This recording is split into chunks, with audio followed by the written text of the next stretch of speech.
واحد داير يتزوج بنت غريبه وحبوبته مقوم والدنيا دي فوق. لا لا لا، قالت الزول ده اللي اتزوج بنت خالته. بعد اسبوعين حتى الولد ده قدر يقنعها يمشي يطلبوا يد البت الغريب.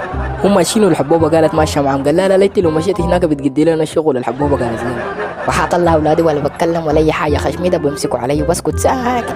مشوا بيت الجماعه الطيبين وجلسوا. البت جات زقتهم مويه وزبقتهم شاي وبعدين زقتهم عصير وجات صنقرت. توقعوا من اول زول يتكلم؟ ها الحبوبه قالت لا. قالت لا يا بنتي انت بتصلي؟ قالت لا والله بصلي الحمد لله.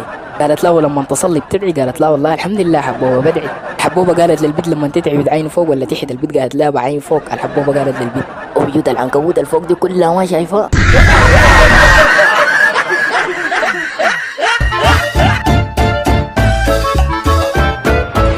آدم جوا. واحد جاي من الشغل تعبان صليب وطالع. جاي البيت زول نوم بس، مرته بتاعت نكت وكلامها كثير خلاص ما قاعد يدور ذاته.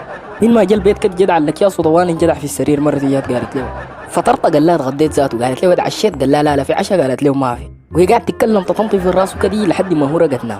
بعد شويه جاتهم صحيه بالليل في جوطه في الحله وكواريك وصوت شرطه وناس بتكورك وكلام كده. طلع برا فات يتاكد لقى الناس في الشارع. سالهم يا جماعه الحاصل شنو؟ قال له المويه دي والله مسمى موسكات لا اكثر من 10 نفر. مش حذر ناس البيت دين ما بزول يشرب مويه بالليل. قال لهم خلاص كويس. جا البيت كده فتح الباب طوالي. مرته سالته قالت له ما الحاصل شنو سبب الجوطه دي؟ قال لا يا اخي المستهبلين ساكت.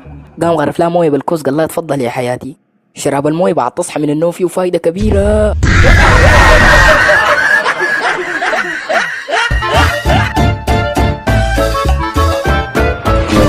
آدم جوا.